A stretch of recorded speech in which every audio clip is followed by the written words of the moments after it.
Ողջույն 24-ի եթերում հետագիծն եմ ես Նարեկ Գալստյան, այս պայն մենք տեսակապով միացել ենք Սթենֆորդի համալսարանի դոկտոր քաղաքագետ Արթուր Խաչիկյանի հետ։ Պարոն Խաչիկյան, հարգանքներս։ Բարև ձեզ, շատ ուրախ եմ նորից ձեզ։ Ինչպե՞ս եք, լավ եք։ Երբ եք վերջապես գալու Հայաստան, որպեսզի ուղիղ կապով կարողանանք զրուցել իրար հետ։ Հա, դե տեսակ, դիմավորողներ շատ կան аэроպորտում, ես որոշեցի առայժմ դենց հեռավոր կապով խոսել, տեսնենք ինչպես կլինի։ Ի նկատի ունեք Դավիթ Համբարձումյանին 3 դիմավորելու հանգամանքը։ Դե էլ ինչ, այո, շատ հետաքրքիր բաներ են կատարվում, ու այդ խայտարակությունները այնքան շուտ են լինում, որ չգիտես էլ ինչ կարող է լինի եւ ոնց պատասխանես։ Ամեն օր ինչ որ մեծ խայտարակություն, սկանդալ։ Ինչ այսօր սկսենք, ես մեր հեռուստադիտողներին ասեմ, որ մինչև մենք սկսեցինք պաստորեն մեր հաղորդման ձայնագրությունը,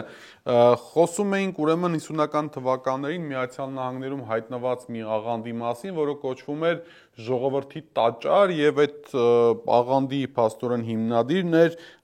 Ջիմի Ջոնս անունով մեկը, որը իր անձի պաշտամունքներ էր ներդրել այդ աղանդի մեջ, այդ աղանդը փաստորեն 50-ականների Միացյալ Նահանգներում էր ծավալվում, հետո տեղափոխվեց Լատինական Ամերիկա,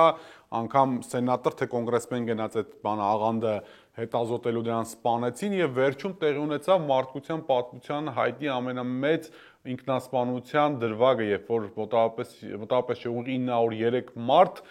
Ջիմի Ջոնսի բանով կոչով ցիանիդ խմեցին եւ մահացան։ Ուզում եմ հասկանալ, պարոն Խաչիկյան, ինչի հիշեցիք այս պատմությունը, երբ որ խոսում էինք հայաստանյան իրավիճակի մասին։ Որտեվ շատ ընդհանուր բաներ կան։ Նախ Ջիմի Ջոնսը նույնպես հավատացրել էր իր աղանդի անդամներին, որ նա ունի փրկիչի ուժ, հա, ինչ որ աստվածային ուժեր ունի։ Հիշում եք մեր մոտ ասում էին Քրիստոսին էին համեմատում, այս մարդուն համեմատում էին Քրիստոսին, հիշում եք։ Ոչ միայն համեմատում, ինքն էլ իրեն համեմատում, այնպես չի որ ինքն իրեն չի համեմատել։ Ես Քրիստոսի պես չարչարանքներով անցա, հարություն առա մի քանի անգամ մեռա եւ այլն։ Հա, հարություն խաչի վրա, այդպես բան։ Հա, դե լավ։ Չխոսեմ թե չէ էլի գործ կտան, գիտեք։ Եվ Գործտվողների միության նախագահ հույսով եմ լավ է։ Եվ այո, այդ մարդը համոզեց իր աղանդի անդամներին, որ նա ունի աստվածային ուժեր, ինքը իր եկեղեցին հիմնեց, որը շատ վտանգավոր է, որ մարդը ինքը սեփական եկեղեցին է հիմնում եւ աղանդ է սկսում։ 50-ականներին սկսեց, հետո տեղափոխվեց Սան Ֆրանցիսկո, Լոս Անջելես, 70-ականների հետո գնաց Լատինական Ամերիկա։ Եվ աղանդի անդամները ենթարկվում են եւ ֆիզիկական բռնության, եւ իրենց ստիպում են նաեւ սեռական բռնության ենթարկվել, եւ իրենց բոլոր միջոցները ստիպված են տալ Ջիմի Ջոնսին։ Եվ ի վերջո, երբ կոնգրեսը ուղարկեց պատվիրակություն, որ հետազոտի իրավիճակը, կոնգրեսմենին սպանեցին։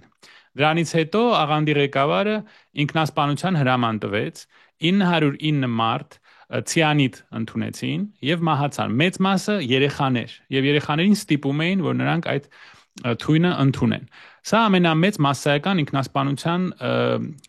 դեպքն էր Միացյալ Նահանգների պատմության մեջ։ Այսինքն հնարավոր է մի ամբողջ համոզել, որ ինչ որ մարդ ունի աստվածային ուժեր եւ հրաման է տալիս ինքնասպանություն գործել, որտեղ այն ինչ որ կատարվում է Հայաստանում այսօր, շատ նման է մասսայական ինքնասպանության եւ այն ինչ կատարվեց այդ պղծությունը, որ կատարվեց եկեղեցում, շատ նման է աղանդի ղեկավարի, այսպես ասած, գործողությունների, մանավանդ որ ինչ որ ծափահարություններ եղան, այսինքն սա ուղղակի, չգիտեմ, ամեն օր ինչ որ նոր ստորություն, նոր պղծություն, ել չասենք այն զզվելի կեղտոտ նկարները, որոնք գծվեցին Telegram-ով, մանիպուլացված։ Պարոն Խաչիկյան, դրա մասին դեռ կհասցնենք խոսել, բայց եկեղեցու հետ կապված, տեսեք, Հովանավանքում տեղ ունեցած այդ հավաքը, որ լեզու շիպտվում ասել պատարակ էին կոչում Ստեփան Ասատրյանի ղեկավարությամբ, ինքը շարունակվելու է, բայց այստեղից ես երկու բան եմ ուզում առանձնացնել։ Առաջինը ակնհայտ էր, որ օբյեկտիվ դիտողի աչքերով, որ Նիկոլ Փաշինյանը այլ մարդկանց քանակության ակնկալիք ուներ, իսկ այնտեղ ըստ որոշ տվյալների կար մոտավորապես 2000 մարդ, եւ կարելի է այստեղից ենթադրել, որ այս Հովանավանքի միտինգի, այսպես ասենք, հա, միտինգ անվանենք, միտինգի կրկնությունը առաջին հանդիպման ձախողման ռևանշի խնդիր է դրված։ Անպայման։ Ես համամիտ եմ իմ շատ լավ գործընկեր Նաիրա Զոհրաբյանի հետ, որ ասում է, այո, նա հիմա կստիպի նրանց, որ ավելի մեծ թվերով գան, շանտաժի կենթարկի, գիտեք, այս մարդը շանտաժիստ է։ Նա ամբողջ կյանք եղել է շանտաժիստ եւ շարունակում է իր գործը անել, նա պրոֆեսիոնալ է։ Հիմա բոլորին սպառնալու է, եթե չգաք սենց կլինի, գործից կազատեմ, դուք գիտեք, որ նա ղեկավարում է իր աղանդը WhatsApp-ով եւ այդ մեսեջներով։ Եվ ես անձամբ տեսել եմ որոշ մարդկանց, ովքեր այդ մեսեջները ստանում են։ Դա ուղարկվում է մի խումբ եւ հետո այդ խմբից սկսում են ուրիշ խմբեր դա ուղարկել եւ նա իր ամբողջ աղանդը այսպես ղեկավարում է։ Այո, կարծում եմ նա կստիպի մարդկանց, որ նրանք նորից վերադառնան։ Գիտեք, ուղղակի հիանալի հնարք է մի մարդու համար, որը դե ժողովրդի ասած աբիժնիկի որոշ հատկություններ ունի, կյանքից նեղացած, իր ժողովրդից նեղացած, երևի զգում է, որ կյանքում իր մոտ ոչ մի բան չստացվեց, ոչ կարողացավ նորմալ լրագրող դառնա, սաղ կյանքը շանտաժով էր զբաղվում, մարդկանց վրա կեղտոտ զեկուցումներ էր ուզում գրել, շանտաժ էր անում, հիմա էլ փաստորեն նա այնպես է անում, որ մենք այդ նույն ցեխի մեջ մտնենք իր հետ, որ նա իրան ված չզգա։ Նա մեր ազգից ուղակի վրեժ է հանում։ Նա մեր ազգից վրեժ է հանում։ Նա ստորացնում է մեր ազգը այդ ցեխի մեջ է մեզ մտցնում, որ ինքը իրան ված չզգա։ Էմոցիոնալ եք, շատ էմոցիոնալ եք։ Չեք կարծում, որ այս ամենի շտակ առավել ռացիոնալ բացատրություններ կան։ Օրինակ մասնագետները կամ քաղաքագետները, ձեր գոլեգաները եւ իմ գոլեգաները պնդում են, որ այստեղ կա երկու խնդիր, արտաքին եւ ներքին բաղադրիչներ կա։ Այսինքն ոչ թե ցեխի մեջ իջեցնել բան, ինչպես որ դուք եք պնդում, այլ շատ հստակ ռացիոնալ ծրագիր, ռացիոնալ անշուշտ իրենց տեսանկյունից, որի խնդիրը ներքին քաղաքական կյանքում հայ-առաքելական եկեղեցու հակազդեցության տոտալ չեզոքացումն է, արտաքին խնդիրները լուծելու համար։ Այս բանաձևն է գործում։ Անպայման, մեկը մյուսին չի խանգարում։ Իհարկե կան արտաքին պատճառներ, քաղաքական պատճառներ, անշուշտ, եւ շատ անգամ ձեր մոտ ասել ենք, նա ուզում է կոտրել այն վերջի ինստիտուտը, որը պաշտպանում է մեր ինքնությունը, մեր ժողովրդի ինքնությունը, որը չի ուզում հրաժարվել մեր պատմությունից, մշակույթից։ Ես վերջերս խոսեցի մի ընկերոջս հետ, որը մի գյուղում է ապրում Հայաստանում, նա ասում է, սա իմ Հայաստանը չի։ Սա իմ Հայաստանը չի։ Եթե մենք հրաժարվում ենք մեր հավատքից, հրաժարվում ենք մեր ինքնությունից, իմ պատմությունից, գյուղացի տղա է, ասում է, ես այդտեղ չեմ ուզում ապրել։ Եվ շատ մարդիկ դուրս են գալու Հայաստանից, եթե սենց շարունակվի կամ Աստված չտա նա հաղթի ընտրությունները։ Այսինքն, այո, իհարկե քաղաքական պատճառներ կան, բայց հոգեբանական պատճառները նույնպես կան։ Նա այդ հոգեբանական կարիքը ունի մեզանից վրեժ հանել, մեզ ստորացնել եւ մեզ նույն ցեխի մեջ գցել, որտեղ նա շատ լավ աշխատել է տասնյակ տարիներով։ Պաղ Հաչիկյան, տեսեք, դրա հետ մեկտեղ դուք շատ դեպքերում եղել է, որ ասել եք, եթե մեր ժողովուրդը ուզում է այսպես, ուրեմն եւ այլն, այսինքն հասարակության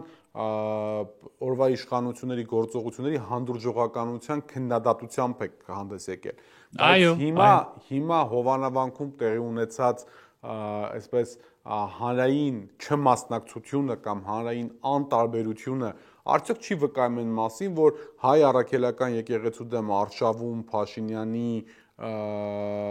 Փաշինյանը չունի հանրային լայն աջակցություն եւ մեր ժողովուրդը իր չմասնակցությամբ, իր հերու քաշվելով, եթե անգամ զգուշանում է այսպես ուղիղ պրոտեստի գնալ, բայց իր չմասնակցությամբ ցույց է տալիս, որ ինքը համաձայն չէ այս օրակարգի հետ։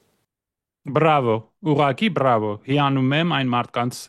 մարդկանցով, ովքեր հրաժարվեցին այս պղտությանը մասնակցել, այո, դուք ճիշտ եք, ժողովուրդը զարթնում է, այս ամբողջ տասնյակ միլիոնավոր դոլարները, որ ծախսվում են այս ռոպագանդայից քարոզչության համար, տեսնում եք, որ էլի չեն կարողանում մեր ժողովրդին համոզել, որ գնան այս պղտությանը եւ մերժի ինքն իրեն եւ ինքը իր հավատքը մերժի, իր պատմությունը մերժի։ Այո, գուցե ժողովուրդը այո զարթնում է, դիմադրում է եւ մենք դրա հետևանքները պետք է տեսնենք ընտրություններին։ Ես այո համաձայն եմ, դա շատ լավ է, դա շատ դրական նշան է, որ մարդիկ մեծ մասամբ ես ինչ որքանով հասկանում եմ ռայոններից ինչ որ պարտադիր մարդկանց հա բերել հրահանգներով, այսինքն շատ քիչ թվով մարդիկ եկան եւ այն էլ առանց կասկած անկասկած պարտադրանքով էին եկել տարբեր շրջաններից։ Բայց անկասկած այս Կիրակի ինքը Հովանավանքում ռևանշ կունենա, որովհետև այլևս պետական համակարգը ավելի մոբիլիզացված կաշխատի։ Այո, մարդկանց էլի կծեծեն, էլի այդ բանի ոստիկաններին, կարմիր բերետներին, թե սև բերետներին դիմակներով կբերեն, էլի մարդկանց կծեծեն։ Դե գիտեք, դա մի ուրիշ հարց է առաջացնում, թե ինչ է լինելու ընտրություններին, եթե այսպես շարունակվի, բոլորին նստացնի, բոլորին ծեծի, բոլորի դեմ տերրոր կիրառի, այսինքն ինչպես այդ ընտրությունները ինչպես են անցնելու, որովհետև դուք ոչ մի կասկած չունենաք, որ մեր շատ դեմոկրատական մարդու իրավունք սիրող եվրոպացիները, որոնք ունեն 5, 10, 15, 20 երես եւ 20 կամ 25 տարբեր ստանդարտներ, նրանք իհարկե կասեն, որ սա դեմոկրատիա է, երբ որ մարդկանց այսպես ծեծում են։ Եվ ժողովուրդը իհարկե դուրս կգա փողոց։ Նա ասում էր, եթե դուք համաձայն չեք, դուրս եկեք փողոց։ Թող նա թուղթ ստորագրի, որ մի ամբողջ օր մարդկանց չի ծեծելու եւ տեսնենք քանի մարդ դուրս կգա փողոց եւ շատ զարմանալի է որ գտնվում են մարդիկ որոնք այս անօրինական հրամանները կատարում են սա անօրինական հրաման է խաղաղ մարդկանց ովքեր գալիս են բողոք հայտնելու ծեծել բանտարկել սա մեծ խախտում է եւ մարդիկ ուղղակի անօրինական օրենքներ այո ձեր թույլտվությամբ կանոնակարգենք հա տեսեք հաջորդ խնդիրը որը որ կա եւ որը որ վերջին շրջանում շատ ակնառու է դա մարդկանց գաղտնալսումների հրապարակումն ինչպես նաև մարդկանց վերագրվող տեսանյութերի, որովհետև անձամբ ես կարծում եմ, որ այդ տեսանյութերի մեջ մեծ կեղծիք կա, բայց այնուամենայնիվ մարդկանց վերագրող տեսանյութերի հրապարակումն է, որոնք որպես կանոն այսպես հրապարակում են ինչ-որ մի անհայտ Telegram-յան ալիքում, ապա անմիջապես վերցվում են իշխանական պրոիշխանական եւ իշխանական սունկ լրատվամիջոցների կողմից, որից հետո ողողվում է ամբողջ համացանցը եւ այդ փաստի արդիվ որպես կանոն քրեական գործ հարուցվում է ոչ թե որտեղից այդ գաղտնալսումները կամ այդ տեսագրությունները հայտնվեցին համացանցում, այլ այդտեղ արկա խոսակցությունների մասով հարուցվում են քրեական գործեր եւ սկսվում է արդեն այդտեղ գաղտնալսված մարդկանց հետապնդումը Սա ինչ արևմտյան ժողովրդավարական բաստիոնի արժեքներ են, այսինքն իմ մոտ տպավորությունն է, որ ոչ մեկ այլևս մեր երկրում անձի բանով անձնական կյանքի գաղտնիության եւ մնացած այլ հարցերում չունի որևիցե պաշտպանվածություն։ Բացարձակ համաձայն եմ, Միացյալ Նահանգներում այդ բոլոր մարդիկ կդատվեին, որ մարդու հետևից, գիտեք, որ Միացյալ Նահանգներում անօրինական է անգամ ձայնագրել մարդուն կամ իր հետևից խցիկով գնալ, իրան նկարահանել առանց թելադրության, դա անօրինական է։ Դա իր մասնավոր կյանքի privacy կոպիտ խախտում է։ Դրա համար դուք կարող եք ենթարկվել քրեական հետապնդության, ինչ Եվրոպա, ինչ մարդու իրավունքներ։ Ես հեսա երևի սկսեմ ավելի հաճախ սպորտզալ գնալ, որ եթե ինձ էլ սկսեն հետևել, ամեն անգամ ես դուշի տակ մտնեմ ինձ սկսեն, ես պետք է ստուգեմ այնտեղ խցիկ կա թե չէ, գոնե տեսքս տեղը լինի, էլի, եթե ամբողջ հանրապետությունը տեսնելը։ Այսպիսի զզվելի բան, այն էլ գցել, այդպիսի այդ մանիպուլացված կադրերը գցել մի պլատֆորմ, որտեղ երեխաները դա կարող են տեսնել, դուք Միացյալ Նահանգներում տարիներով նստելու եք, եթե այսպիսի բան անեք Միացյալ Նահանգներում։ Ինչի մասին է խոսքը։ Մենք դառանք շպիոնական պետություն։ Այսինքն այդ մարդը էլի եմ ասում, այդ դուք մի քիչ արարքեցիք իմ ասածին, բայց նայեք, մարդը չի փոխվում։ Նա սրան է սովոր։ Նա մեզ բոլորիս տանում է այդ ցեխի մեջ, որով նա զբաղվում էր իր ամբողջ կյանքը։ Մարդկանց հետևից գնալ, մտնել շալվարի մեջ, ինչ որ բան նկարահանել, հետո շանտաժի ենթարկել։ Սա իր կյանքն է, սա իր մասնագիտությունն է։ Դուք հասկանում եք, նա անում այն ինչ որ նա գիտի։ Եթե ես ու դուք սկսեինք պետություն ղեկավարել, մենք կզբաղվեինք կրթությամբ, բանակով, անվտանգությամբ, տնտեսությամբ, ինչ որ բան կզարգացնենք։ Իսկ նա գիտի էս Սա նա իր գործն է անում։ Մենք հիմա դառնում ենք շպիոնական պետություն, երբ որ մենք ամեն անգամ կներեք զուգարան մտնելուց պետք է նայենք այնտեղ կամերա կա թե չէ, ամեն անգամ սպորտզալ մտնելուց երբ որ մենք փոխվում ենք պետք է նայենք ով է մեզ նկարահանում, թող այս խմբի անդամները ուրեմն պատրաստ լինեն պատասխան տալ բոլոր իրենց ռոմանտիկ արկածախնդրությունների համար, բոլոր հաճելի մոմենտների համար, որոնք ունեն իրենց հիմա մտանք իրանց տեղաշորը, հա, փաստորեն, բոլոր սիրուհիների համար, հիմա այդ մենք իսկականից դառանք Խոսե Իգնասիոյի շոու մենք դառանք Վենեսուելայի բանը soap opera ոնց են ասում հայերեն սերիալ Միլնա օպերա օճառային օպերա երևի թե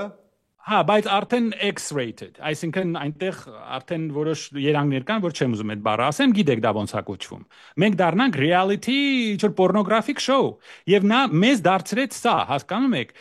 որևէ եվրոպական երկրում ամերիկյան երկրում դուք պատկերացնում եք sense կադրեր դուք ուր եք գնում Եվրոպա Ամերիկա Վրաստանում Իմ վրացի ընկերը երեք ասում ալիսի դուք գժվել եք, էս ի՞նչ է կատարում ձեր մոտ։ Դուք պատկերացրեք Վրաստանում եկեղեցականի մանիպուլացված ֆոտոները գցեին Telegram-ը, այդ մարդուն ի՞նչ կանեն վրացիները։ Ոնց ենք մենք սա հանդուրժում, տեսեք ինչ ցեխի մեջն է մեզ բանից։ Բայց իսկապես լուրջ բան, զգուշ եղեք, սիրելի գործընկեր, որովհետև երբ որ ասենք մենք գնանք սպորտզալ, գնանք փոխվելու, մեզ կարող են նկարահանեն։ Հետո Աստված գիտի ինչ գցեն։ Եվ այդ բանակը իրանց ռոպագանդիստական։ Տեսեք, ինչ կեղտոտ ձևով են աշխատում։ Ստալինը sense բան չի արել։ Դրա մարդկանց գնդակահարել է, դրան չենք հասել դեռ։ Բայց այսպիսի մեթոդներով մտնել մարդկանց անդրավարտիկների մեջ, այսպիսի ֆոտոներ տարածել, անգամ Ստալինը sense բան չի արել։ Եվ հետո բան Դանոսներ գրել այդ բանը, Դանիել Դանոսովիչը, ինչպես մեր ընկերները ասեցին։ Պարոն Խաչիկյան, ամբողջ խնդրեմը այն է, որ օրվա իշխանությունը լուրջ դեմքով դատապարտում են այդ արտահոսքերը եւ ասում են, որ իրենք դատապարտում են տեղի ունեցած գաղտնալսումները եւ իրենք որևիցե կապ չունեն սրա հետ ու պետք է դեռ հասկանալ այդ որ մի սրիկան է այդ ամեն ինչ արել ու կազմակերպել։ Մեզ դնում են կներեք էշի տեղ, այսինքն լրիվ պատահական, հենց որ նրանք հարձակվում են եկեղեցու վրա, պատահական ձևով ինչ որ կադրեր են հայտնվում եւ իրենց քարոզիչները իրար սկսում են հարցեր տան։ Էս ի՞նչ է, բայց որտեղից է, էս ճիշտ է, այսինքն ես ու դուք կռվենք, ինչ որ անհամաձայնություն ունենք եւ վաղը ձեր ընկերները սկսեն իմ մասին sense բաներ տարածեն, դուք ասեք ես ինչ իմանամ, այդ որտեղից եկավ։ Գիտեք, եթե դուք մեզ էշի տեղ, դուք ում եք էշի տեղ դնում, մեզ թե ձեզ։ Մենք ում եք մեր ժողովուրդը հիմար չի, էլի։ Մի քիչ արժանապատվություն ունեցեք։ Երբ որ ցեխ եք լցնում մարդու վրա, ասեք, հայո, մեր ինչ է մեզ մնացել։ Ամեն ինչ հանձնեցինք, Ղարաբաղը հանձնեցինք, Մեղրին հանձնեցինք։ Այդ Զանգեզուրի միջանցքը տեսա, քանի անգամ թուրքերը ասեցին, մեզ էշի տեղ մի դրեք, սա միջանց կա։ Դուք ձեր ժողովրդին էշի տեղ դրեք, եթե կարաք, որ չեք կարա։ Իրանց խապեք, մեզ մի խապեք։ Ամեն հարցով խապեցին, ստորացրեցին, ենթարկվեցին։ Հիմա էլ այդ սուտ եվրո կոնֆետներն են էլի մեր առաջ տալիս, եւ հիմա ուզում են մեր ուշադրությունը շեղեն, էս մենք չենք արել։ Բա հետաքրքիր է, չէ՞, ինչ զուգադիպություն է։ Հենց որ հարցակվեցիք, ինչ որ ձևով դա հայտնվեց։ Որոնք շատ բացառիկ պատահականությամբ ամիջապես առաջի տարածողները իշխանական լրատվամիջոցներ, այսպես կոչված լրատվամիջոցներ են լինում, բայց դա էլ երևի պատահաբար էսպես ստեղծված երևույթ է, էլի միտում չպետք է փնտրել։ Գիտեք, ես բանում համասարանում հավանականության տեսությունը չէի սիրում, բայց շատ հետաքրքիր բան է, օրինակ որ դուք զառկցում եք 1/6 հավանականություն կա, չէ՞ որ ասենք 6 կլինի։ Եթե 2 զառը գցում 1/36, մաթեմատիկա դժվար չի։ Շեշուբեշ օրինակ որ ուզենաք, դա կարելի է հաշվել։ Ուրեմն ընտրությունների են գնում եւ պատահական ձևով վենդետայից մահանում է հենց այն մերը, որը բաներ հակադրվել էր այս ուժին, պատահական ձևով։ Հետո մի ուրիշ քաղաքապետարանի նախագահ, որը պատահական ձևով կոռուպցիայով մեղադրում է, որ նա կոռուպցիայով էր մասնակցում եւ հետո պարզվում է, որ այս խմբի անդամները իրան տվե անցել են բաղուց կոռուպցիայի չափանիշներով, պատահական ձևով այդպես է ստացվում, ինչ հետաքրքիր է։ Հետո բանը MI6-ի շեֆը Ռիչարդ Մուրը զանգա տալիս իրան եւ բոլորովին պատահական ձևով բոլոր պահանջները Բրիտանիա եւ Թուրքիայի բավարարվում են եւ այն նույն երկիրը Բրիտանիան, որը մակում թույլ չի տալիս, որ կանգնեցնեն պատերազմը Ղարաբաղում եւ բոլորը դա գիտեն, անվտանգության խորհրդում Բրիտանիան թույլ չտվեց, որ կանգնեցնի պատերազմը։ Պատահական ձևով սկսում է իրան զանգ տալ, նա հանձնում է Ղարաբաղը եւ հրաժարվում է Ռուսաստանի առաջարկից եւ դուսագարի նոյեմբերի 9-ի պայմանագրից։ Պատահական ձևով Մակրոնը, որը ուզում էր վրեժ խնդիր լինել Պուտինից, նա համար որ Աֆրիկայից ֆրանսիացիներին վռնդեց, վրեժ խնդիր լինում Պուտինից Կովկասից ռուսներին հանում, պատահական ձևով հայտնվում է Պրագայում, իր կողքը, երբ որ նա հանձնում է Ղարաբաղը։ Դուք մեզ էշի տեղ մի դրեք։ Սա հավանականության տեսություն է, որը ես ու դուք կարանք 2 րոպեում հաշվենք։ Հավանականությունը որն է, որ այսպիսի զուգադիպություններ են լինում։ Պատահական ձևով էլ 3 ամսի 25-ին թե 26-ին դատարանը որոշեց 2018 թվականից քննվող քրեական գործի շրջանակներում 18 թվականի 7.5 տարի քրվող քրեական գործի շրջանակներում 6 տարի 3 ամիս կալանավորում տալ Մասիսի համայնքապետ Դավիթ Համբարձումյանին, ընդ որում պատահական ձևով եթե 6 տարի տարվեր Դավիթին Համբարձումյան, ապա այնտեղ ինքը պաստորեն կալանավայրում չէր հայտնվելու, որտեղ ինչ որ մեղմացուցիչ հանգամանքներ կար այս բանկերական։ Իհարկե։ Իսկ երբ որ հայտնաբերվում է, որ ես այսպեսի թիվ եմ լսել, 25 միլիարդ դրամ է վատնվել այդ անի ֆոնդը, որը կապեր ունի այս խմբի հետ, եւ հազարավոր դոլարներ, միլիոնավոր դոլարներ են վատնել։ Չգիտես ինչու ոչ մի պատասխանատվություն չկա։ Երբ որ ինչ որ փաստաբան Facebook-ի վրա ինչ որ բան ագրում, իրան խայտարակ ձևով գցում են գետնին, դատարանի դեմ։ Միացյալ Նահանգներում դուք ամբողջ խմբով կնստեիք այսպիսի բան անելու համար եւ Եվրոպայում։ Հետո խոսում են օրինականության մասին, Եվրոպայի մաս դառնալու մասին։ Այդ մարդուն Facebook-ում գրելու համար բանտարկում են, իսկ այն մարդուն, որը քաղաքի կենտրոնում թքում է քաղաքացու դեմքին, հանգիստ մանա գալի իր համար։ Այն մարդուն, որը խայտարակ կներեք քֆուրներ է տալիս պարլամենտում, հանգիստ այդ մեղադրանքները, կեղտոտ մեղադրանքները պարլամենտում, ծեծու ջարդը պարլամենտում, մի մարդ, որ ասում է ես բանը, որևէ դատավոր իմ դեմ չի կարա գնալ։ Այսինքն սա սահմանադրական կարգի դեմ բան է, ոտնձգություն է, ոնց թե մենք համանadrություն ունենք, չէ՞, կամ որ ասում ես կոչնչացնեմ ընդդիմությանը, ես եմ պետությունը, այսինքն այս բաները բոլոր հանգիստ հանդուրժվում է, իրանց կոռուպցիան հանդուրժվում է, բայց 6 տարի հետո գտնում են պատահական ձևով, որ այս մարդը կոռուպցիա է։ Ես ու դուք էլ եթե շարունակենք խոսանք, կպարզվի մենք էլ ենք ինչ որ բան գողացել, կապացուցեն կամ էլի մեզ բանում Ռազդիվալկայում կնկարեն, այդ այ ամեն ինչ արժևում է, թու ասում է, ման արեք, մի հատ կճմտեք ձեզ։ Շարունակելով թեման, բայց տեսեք, մի հետաքրքիր հանգամանք կա։ Դրա հետ միասին մեր երկրի ղեկավարը անոնսեց արդեն Եվրոպայի խորհրդի խորհրդարանական վեաժողովի ելույթում, երևի թե ոգեշնչվելով մոլդովական օրինակից, որ ժողովրդավարությունը չպետք է լինի անպաշտպան, այն պետք է լինի ուժեղ եւ մենք պետք է փաստորեն բոլորս միասին հարվածենք Հայաստանի ժողովրդավարության հայտարարված հիբրիդային պատերազմին։ Ու այստեղից սկսվեց արդեն համ ձերբակալությունների ու կալանավորումների շղթան, համ այդ զբրոստերը ինֆորմացիոն դաշտում։ Հələ դա էլ մի կողմ, այլևս սկսվեց խոսակցություն, որ Փաշինյանը մոլդովական սցենարից, ինչպես ասենք, ոգեշնչված լինելով կարող է օրինակ արգելել, օրինակ մեր ձևով շարժմանը կուսակցություն դառնալ կամ կուսակցություն կարող է թողնի դառնալ, բայց չմասնակցել ընտրություններին։ Ու այսպես շարունակ, այսինքն այդ արևմտյան զոնտիկը ոնց որ թե թույլ է տալիս անել հնարավոր ամեն ինչ։ Բարի լույս ձեզ, սիրելի Նարեկ, զարթնեցինք, մեկ անգամ եւս հասկացանք, որ այս աշխարհում աշխատում են շահերը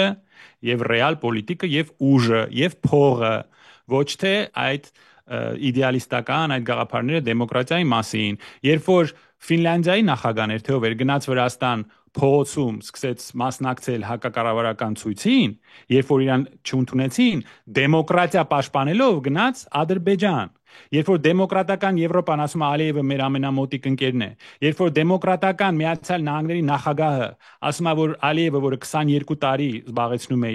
իր պաշտոնը, ասում է որ նա լավ տղա է, այդ գործ չունեք, նա տղամարդ տղա է, դա դեմոկրատիան։ Երբ որ դուք ծեծում եք, բանտարկում եք, ջարդում եք, մարդկանց սպանում եք բանտում, դա դեմոկրատիա է, իհարկե, այսինքն այս երկակի ստանդարտները համատեղ են, տեսնում եք, ամենտեղ կա դա։ Ինչ վերաբերում է Մոլդովային, այո, երևի այնտեղ բան են, փոխանակել են, խորհուրդներ են փոխանակել, թե ինչպես նույն ձևով փորձել շահել այս ընտրությունները, բոլորին բանտարկել, բոլորին նստացնել։ Դուք հիշում եք Նավալնիի պատմությունը, մի լրագրող որին Ռուսաստանը բանտարկեց։ Հիշում եք, փորը ցավում էր, ինչ որ բան խմել էր, ասին որ թույն էին տվել իրան։ Դե ես շատ մեղքում եմ այդ մարդուն, իհարկե, ափսոս որ այդպես ստացվեց։ Անկախ իր քաղաքական հայացքներից, բայց մի մարդու Ռուսաստանը ձերբակալումը ամբողջ աշխարհը դրա մասին խոսում է։ Մեր մոտ քանի մարդ են ձերբակալել։ Բա որ դուք դատապարտում եք Ռուսաստանին դեմոկրատիայի դեմ գնալու համար։ Բա ստեղ դուք ո՞նց եք ձեր աչքերը փակում։ Ո՞նց կարելի է բիզնեսմենին բանտարկել միայն նրա համար, որ նա ասում է, բան ենք, մենք պաշտպանելու ենք մեր եկեղեցին։ Այդ նույն լոզունգներով մեր ձևով մասնակցելու ենք եկեղեցու պաշտպանությանը։ Այո։ Որպես դատական թարգմանիչ 15 տարվայից ասում եմ, այնտեղ որևէ սպառնալիք չկա այս բառերի մեջ։ Այդ լոզունգները օգտագործում էր Ադոլֆ Հիտլերը 30-ական թվականներին, երբ որ նա ասում էր, որ մենք պետք է իշխանությունը վերցնենք մեր ձեռքը, ժողովրդական դեմոկրատիա հաստատենք, որ կոմունիստները չգան իշխանության։ Այս արգումենտը օգտագործել էր Ադոլֆ Հիտլերը եւ 1000 ամոթ Եվ Անգլիային, եւ Ֆրանսիային, եւ Գերմանիային, եւ Եվրոմիությանը, եւ Միացյալ Նահանգների 1000 ամոթ ձեր այս երկու երեսպաշտ, երկու երեսանի 25 ստանդարտ ունեցող քաղաքականության համար, որ դուք մի երկրում դատապարտում եք, երբ որ բանտարկում են ժուրնալիստին, որ Ռուսաստանում, մյուս երկրում ասում եք լավ եք անում, որ բանտարկում եք։ Վրաստանում դուք եք ասել։ Հիշում եք, որ վառեցին պարլամենտի շենքը, ասցին ճիշտ են արել։ Եվրոպան ասեց, մենք ձեզ աջակցում ենք, ճիշտ եք անում։ Ստեղ մեր վրա ռումբ են գցում։ Ասում են դուք եք ճիշտ տանում։ Այսինքն մի դեպքում նրանք սատարում են բողոքող մարդկանց, ասում են ճիշտ եք անում, վառեք պարլամենտի շենքը, դա նորմալ է, իհարկե։ Իսկ ստեղ սատարում են ոստիկանությանը, որը ծեծում ջարդում է մարդկանց։ Այսինքն այս մարդկանց, գիտեք, որոշ մասնագիտության աղջիկներ կան եւ տղաներ, շատ հին Նրանք ավելի շատ ազնվություն ունեն եւ արժանապատվություն, քան մեր արևմտյան այդ դեմոկրատիայի մասին խոսացողները։ Բայց սա երբեք էլ նորություն չի եղել, այսինքն այնպես ձեզ համար ոչ, ձեզ համար ոչ։ Աշխարհը արդար է եղել եւ այդ արդարությունը պետք է ակնկալել։ Միշտ էլ գործել են երկակի ստանդարտները։ Միացյալ Նահանգների համար օրինակ խնդրեմ չի, որ օրինակի համար Սադամ Հուսեյնը, ասենք 80-ականների վերջում, ասենք ոնց էր շատ ապրեք 90-ականների կեսերից արդեն խնդրեմ դարձավ օրինակի համար, այդպես է կյանքը։ Այո, Սիրիայում փոխվում է կառավարությունը, որովհետև դեմոկրատական չի, բերում են Ալ-Կաիդայի ղեկավարին։ Լիբիայում ասում են մենք բանը Կադաֆին դեմոկրատ չի, հեղաշրջում են կատարում, հիմա երկու բան կա, բռնապետ կա, կիսվեց երկիրը, մյուս երկրում Սաուդյան Արաբիայում ծպտուն չեն հանում։ Թե Սաուդյան Արաբիան ոնց է կառավարվում, հիշում եք, բերել եմ այդ օրինակ, այդ խեղ ժուրնալիստին, որը մտավ դեսպանատուն Սաուդյան Արաբիային, սուշիի պես կտրտեցին, սաշիմի պես, մարդը ասում է խեղդվում եմ։ Ձայնագրությունը կա, խեղդվում եմ։ Վերցրեցին սաշիմի պես կտրտեցին պատնոսի վրա տարան։ Ու Միացյալ Նահանգները ծպտուն չհանեց, հենց որ փորձեց ինչ որ բան ասել, իրancs ձենները կտրեցին։ Այսինքն հերիք է, էլի, դուք էշի տեղ դնեք։ Դուք բոլոր երկրների պես հետապնդում եք ձեր շահերը, ձեր ուժը պետք լինի, ոչ թե պետք լինի, հաստատ։ Մենք էլ ոտնատակ կգնանք, ինչպես 100 տարի առաջ, մեր խելքից, մեր այս միամտությունից, որ մի հատ կոնֆետ են ցույց տալի մեզ Փարիզից, մեր ուշքները գնում է։ Սա Վիլսոնյան Հայաստանի պատմությունն է։ Մեզ էլի խափելու են, խափում են արդեն եւ գցելու են Թուրքիայի ոտքի տակ եւ լավ են անելու։ Մենք արժանի ենք։ Պարոն Խաչիկյան, տեսեք, այս ամեն ինչը բացատրվում է Հայաստանում ռուսական 5-րդ Շարասյան դեմն առնելու մոտիվներով։ Եվ փաստացի Հայաստանի իշխանությունները արևմուտքին վաճառում են այն, որ այն ինչ որ մենք անում ենք կարող է առաջին հայացքից այդքան էլ բան եւ այլն, բայց հասկացեք, մենք պայքարում ենք ռուսական 5-րդ Շարասյան դեմ։ Ադոլֆ Հիտլերի արգումենտը։ Սա Ադոլֆ Հիտլերի փաստարկներն էր, որ նա ներկայացներ էր անգլիացիներին։ Այո, մենք ֆաշիստ ենք, բայց մենք կոմունիստների դեմը առնում ենք։ Եվ Անգլիան եւ Ֆրանսիան հանդուրժում էին Ադոլֆ Հիտլերին որպես հակակշիռ կոմունիզմի։ Նրանք նույն փաստարկն են բերում։ Եվ հետո գործակալ լինելու մասին խոսում են այն մարդիկ, ովքեր ստանում են 100 միլիոնավոր դոլարներ արտասահմանից։ Եթե գործակալի մասին է խոսքը գնում, բացեք ձեր հաշիվները, ցույց տվեք որտեղից եք դուք ձեր փողը ստանում։ Բոլոր դեսպանատներից, Եվրոմիությունից, Անգլիայից ուղիղ ձևով,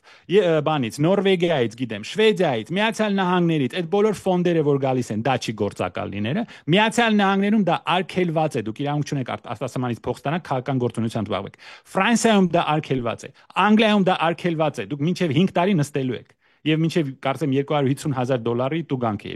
եթե ոչ ավել։ Իսկ մեր մոտ այն մարդիկ, որոնք այդ գործով զբաղվում են, ուրիշներին մեղադրում են։ Բացեք ձեր բանկի հաշիվները, ցույց տվեք քանի միլիոն դոլար եք ստացել։ Կրկնում եմ, սա Ադոլֆ Հիտլերի փաստարկն է։ Իհարկե նրանք կգնան Եվրոպա։ Եվրոպան չէր ծափահարում, որ Ղարաբաղցիներին դուրս հանեցին։ Դուք հիշում եք, որ նա գնաց ասես Ղարաբաղի հարցը լուծված է, Եվրոպան ծափ էր տալիս։ Հիշում եք։ Երբ որ էթնիկ ինչի պետքա ծափտա, եթե Հայաստանի իշխանություններն են դրա կողմնակիցը։ Այո, որտեվ մենք սա հանդուրժում ենք, որտեվ այս խումբը ներկայացնում է Անգլիայի, Թուրքիայի, Ամերիկայի, Իսրայելի շահերը, ոչ թե մեր ժողովրդի շահերը։ Մեր ժողովուրդը հիմա կառավարություն չունի, մենք անտեր մնացինք։ Նույն ձևով ինչ որ 100 տարի առաջ։ Պարոն Խաչիկյան, ընտրությունների հետ կապված դիմաց փաստորեն ընտրությունները ամենայն հավանականությամբ հերթական ընտրություններ։ Դուք ասում եք, եթե ընտրություններում Փաշինյանը հաջողի, բայց հիմա մի հատ էսպես նայենք, էլի չեմ ուզում անշուշտ բաններ շնչել, որ Փաշինյանի հաջողությունը կամ հաղթանակը այլ ընտրանք չունի, բայց արևմտյան աջակցություն, ներսում ընդդիմության նկատմամբ այս գործողությունները, հիմնական լիդերների նկատմամբ դատավարությունները, ֆավորիտ քաղաքական ուժի ձևավորվող Սամվել Կարապետյանի ուժի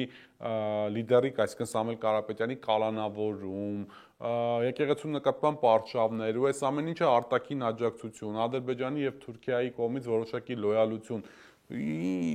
որտեղ եք տեսնում են մեթոդոլոգիան, ինչպես պետք է ընդդիմությունը